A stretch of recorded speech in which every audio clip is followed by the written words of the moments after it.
అనమాట. ఇప్పుడు ఈ ఎట్లు కదలలేదు సరేనా. మళ్ళీ ఇక్కడ పైకి వెళ్ళి ఇక్కడ వరకు తీసుకెళ్ళాలి. ఇక్కడ వరకు తీసుకెళ్ళి మళ్ళీ ఇక్కడ ఒక లోపల బయట లాక్, ఓకేనా.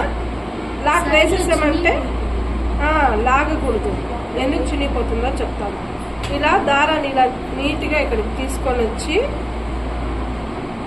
ఇక్కడ లోపల ఒకటి బయట ఒకటి గొలుసుకుంటాను. మళ్ళా పైకి నేరుగా తీసుకెళ్ళి లోపల బయట గొలుసేయాలి. మళ్ళీ లోపల బయట. ఇది లాంగ్ అండ్ షార్ట్. ఇది కుట్టడం వస్తే థ్రెడ్ వర్క్ ఏదైనా ఈజీగా ఉంటుంది. ఆకులు, పువ్వులు, లోడింగు ఇవన్నీ కూడా నీట్గా వస్తాయి. ఫెదర్ వర్క్ ఇవన్నీ కూడా నీట్గా వస్తాయి. కాబట్టి దీన్ని చాలా ఓపికగా నీట్గా కుట్టి ప్రాక్టీస్ చేయాలి. ఇలా లోపల బొట్ట ఎందుకు ఈడుస్తాయంటే చూడండి, ఇలా ఇలా లాగి ఇలా కుట్టే ఇలా ఈడ్చినట్టు వస్తాయి. అలా వెనక్కి లాగకూడదు. ఎప్పుడు కూడా గొలుసులో ఇక్కడ వరకు తీసుకొచ్చి ఇక్కడ గొలుసు వేసుకోవాలి. ఎప్పుడు కూడా గొలుసులో నుంచి ఇప్పుడు గొలుసు వేస్తాం కదా, ఇలా గొలుసులో నుంచి గొలుసు క్లాత్లో ఉండగానే వేస్తేనే మగ్గం వరకు స్పీడ్ వస్తుంది.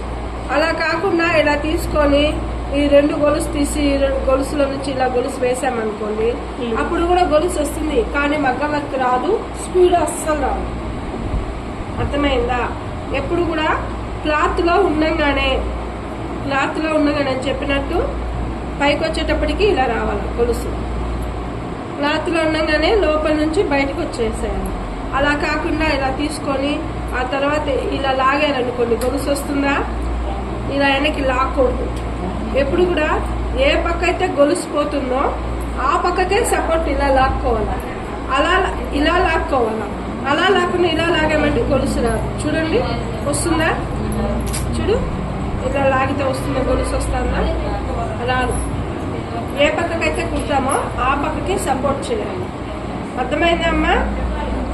కుట్టండి.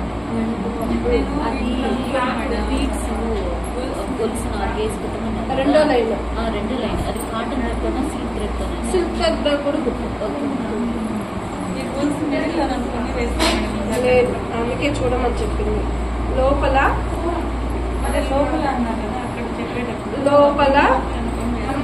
బయట.